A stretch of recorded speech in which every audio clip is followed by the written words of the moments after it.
अस्सलाम वालेकुम फ्रेंड्स, मैं हूं नुमान और आप देख रहे हैं मेरा यूट्यूब चैनल जिमल टीवी। फ्रेंड्स, आज की इस वीडियो में इस टॉपिक के ऊपर बात करेंगे। अगर आप सऊदी अरब में और आप जो है हज करना चाह रहे हैं, इसके साथ-साथ अगर आप अपने किसी दोस्त का चेक करना चाहते हैं, क्या वो हज कर सकता है या नहीं, एक उसके ऊपर पाबंदी तो नहीं है। इसके अलावा आप अपना खुद का रिकॉर्ड भी चेक करना चाहते हैं कि क्या आप हज कर सकते हैं, आपके ऊपर कोई केस तो नहीं है।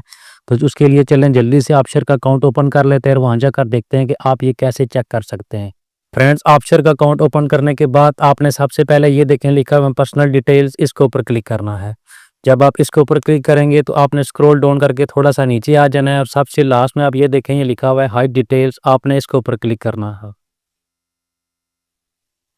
फ्रेंड, जब आप इसके ऊपर क्लिक करेंगे तो ये देखें ये एलिजिबल फॉर हज, अगर ये लिखा हुआ है तो आप हज कर सकते हैं। आपका स्टेटस ओके है, ये ग्रीन होगा। अगर आपके ऊपर कोई केस या इस तरह का कोई मसला हो तो ये रेड हो जाएगा और यहाँ पर लिखा होगा नॉट एलिजिबल फॉर हज। अगर आपका ये ग्रीन शो हो रहा है तो इसका मतलब है आप हज कर सकते हैं। इसके अलावा आप नीचे देखें यहाँ के ऊपर वो डेट शो रही होगी लास्ट टाइम आपने कब हज किया था। अगर आपने हज किया तो यहाँ पे शो हो रहा होगा। इसके अलावा अगर आप हज करना चाह रहे हैं या वैसे चेक करना चाह रहे हैं, इसके साथ साथ आप अपने किसी दोस्त का भी चेक कर सकते हैं।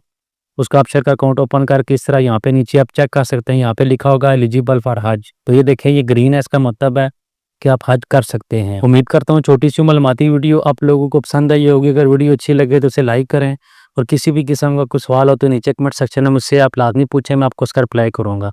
Thanks for watching this video. Allah हाफिज़।